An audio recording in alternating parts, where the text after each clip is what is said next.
Anda kembali di iNews Sore, pemirsa. Kapal tradisional Semar Mesem berpenumpang 10 orang termasuk nakoda kapal karam di Kepulauan Karangberas Kecil, Kepulauan Seribu, Jakarta. Meski sempat terombang-ambing di tengah laut, ke-10 orang berhasil dievakuasi ke Pulau Tidung. Keselamatan penumpang kapal tradisional Semar Mesem ini berlangsung dramatis. Para penumpang kapal yang berangkat dari Kepulauan Tidung pada Kamis lalu ini berencana menghampiri dan juga menghadiri perayaan di Kabupaten Kepulauan Seribu, tepatnya di Pulau Pramuka. Namun sesampainya di Pulau Pramuka, acara sudah selesai dan memutuskan untuk kembali ke Pulau Tidung. Di tengah perjalanan, badai datang hingga membuat kapal tradisional karam. Setelah sempat mendapat perawatan di RSUD di Kepulauan Seribu, ke-10 penumpang dan nahkoda kapal sudah kembali sehat dan tidak mengalami luka apapun.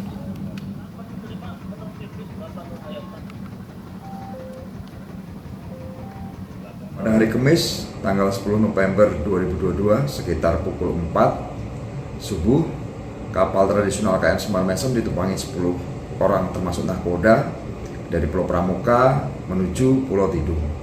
Dalam perjalanan, cuaca tiba-tiba angin kencang dan hujan dengan sudut pandang terbatas dan kapal terdampar karam. Kemudian dilakukan evakuasi yang dipimpin Kasubsektor Pulau Panggang beserta Satpol PP, Kelurahan Pulau Panggang, dan Damkar. Tidak ada korban jiwa, korban keseluruhan sempat dilakukan perawatan di RSUD Pulau Pramuka, namun saat ini sudah dalam keadaan sehat di rumah.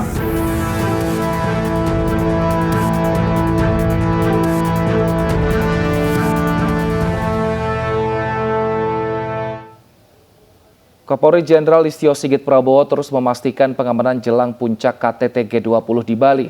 Sementara itu, sejumlah area di GWK Cultural Park ditutup untuk persiapan welcoming dinner pada tamu G20.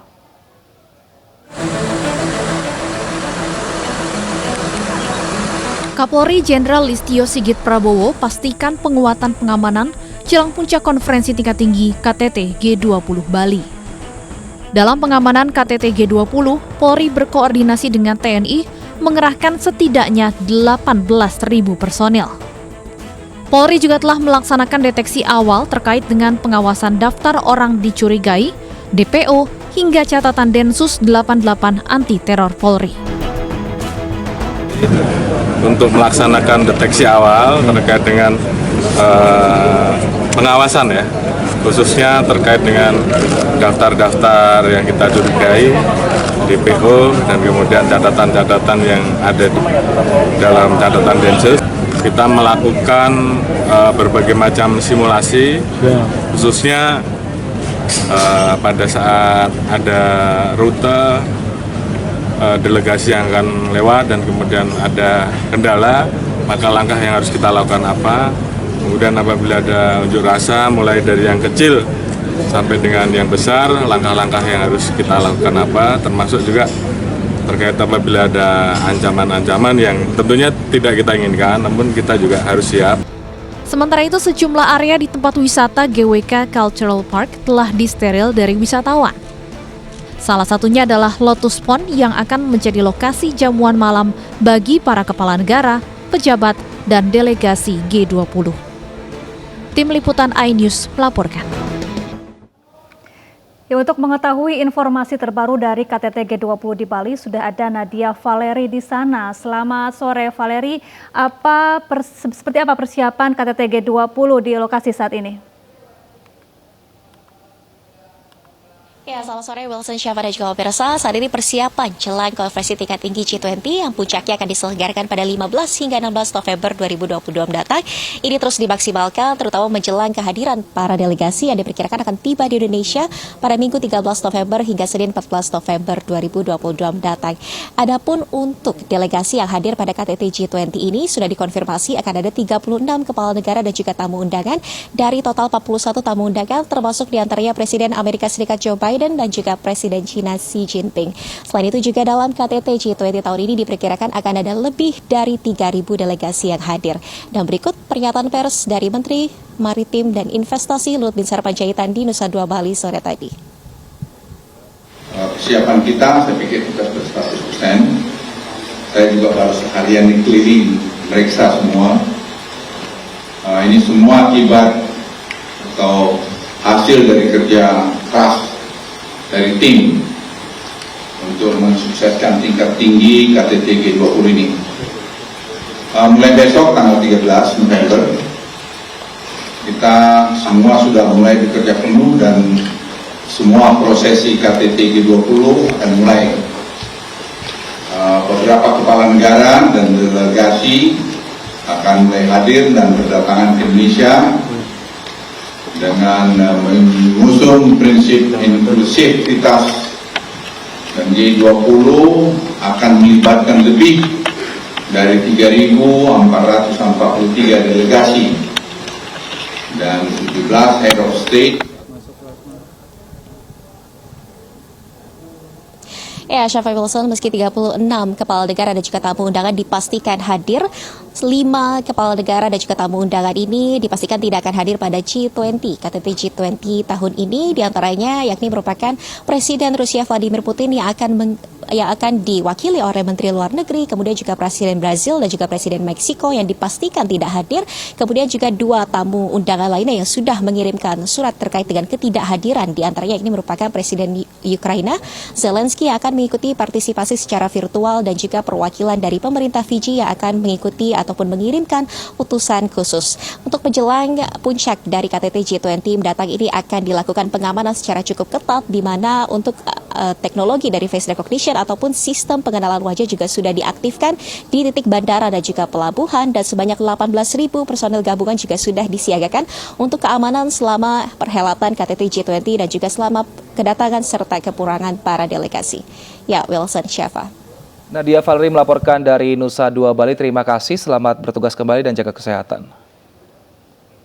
Ya pemirsa, aturan ganjil genap diberlakukan di sejumlah ruas jalan di Bali selama perhelatan KTT G20. Ganjil genap berlaku selama sepekan untuk kelancaran arus lalu lintas selama KTT G20. Ganjil genap lalu lintas berlaku sejak Jumat 11 November kemarin hingga Kamis 17 November 2022. Ganjil genap berlangsung mulai pukul 6 pagi hingga pukul 8 malam waktu Indonesia Tengah.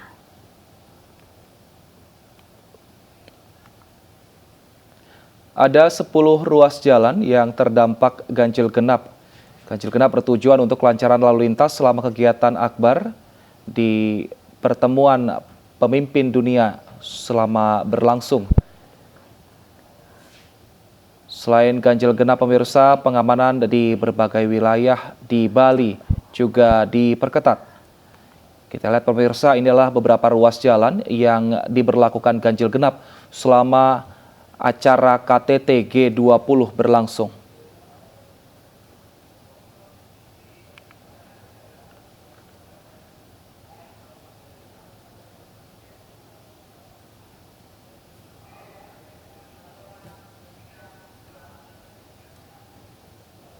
Ya pemirsa, sejumlah UMKM Indonesia berkesempatan tampil dalam pameran yang digelar pada kegiatan KTT G20 di Bali. Salah satunya adalah kerajinan sepatu sutra buatan perajin asal Kabupaten Pasuruan, Jawa Timur.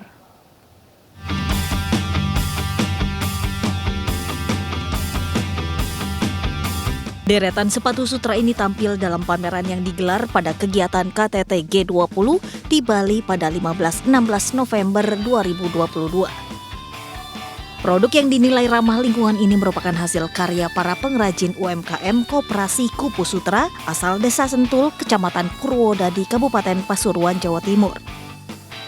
Dalam prosesnya, kaum difabel dan buruh tani menjadi mitra dalam pembuatan beragam produk olahan dari benang sutra ini. Sepatu memang dari sutra, Mas. Jadi semuanya adalah eco green. Jadi mulai pewarnaan, mulai proses itu adalah kita memakai sistem eco.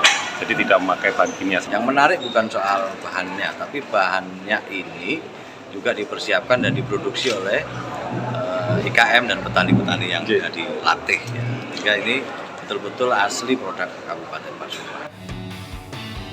Diharapkan dengan diperkenalkannya sejumlah produk lokal dalam G20 kali ini, produk UMKM Indonesia bisa semakin dikenal oleh mancanegara. Dari Pasuruan, Jawa Timur, Jaka Samudra, iNews melaporkan. Pertamina Power Indonesia atau Pertamina NRI menggandeng Keppel dan Chevron dalam pengembangan hidrogen dan amonia hijau. Penandatanganan berlangsung di B20 Investment Forum yang merupakan bagian dari KTT G20 untuk komunitas bisnis global.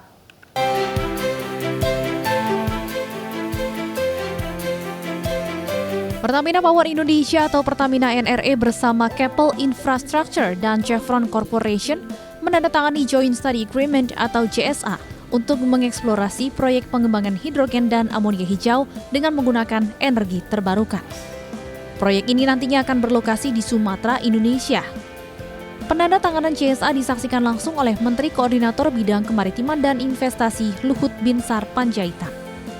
JSA antara ketiga pihak ini bermaksud untuk menjajaki kelayakan pengembangan fasilitas hidrogen hijau dengan kapasitas produksi minimal 40.000 ton per tahun yang didukung oleh setidaknya 250 hingga 400 megawatt energi panas bumi pada tahap awal. Pengembangan hidrogen dan amonia hijau memiliki peran penting dalam roadmap Net Zero Emissions Indonesia. Pertama adalah kerjasama dengan Chevron dan Keppel untuk pengembangan green hydrogen dari geothermal. Nanti hidrogen ini potensialnya bisa diekspor ke Singapura. Dan harapan kami tentunya kegiatan dengan mitra ini akan terus membantu pengembangan PT Pertamina Geothermal Energi menjadi perusahaan energi hijau kelas dunia dengan kapasitas panas bumi yang terbesar di dunia juga. Penandatanganan JSA diselenggarakan dalam acara B20 Investment Forum yang diadakan menjelang B20 Summit di Bali. Adapun B20 merupakan forum dialog resmi dari G20 yang mewakili komunitas bisnis global. Dari Badung, Bali, Bagus Alit, iNews melaporkan.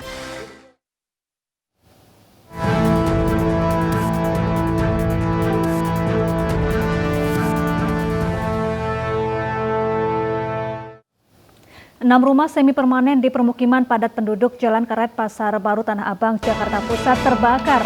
iNews sore kembali usai jeda dengan informasi selengkapnya.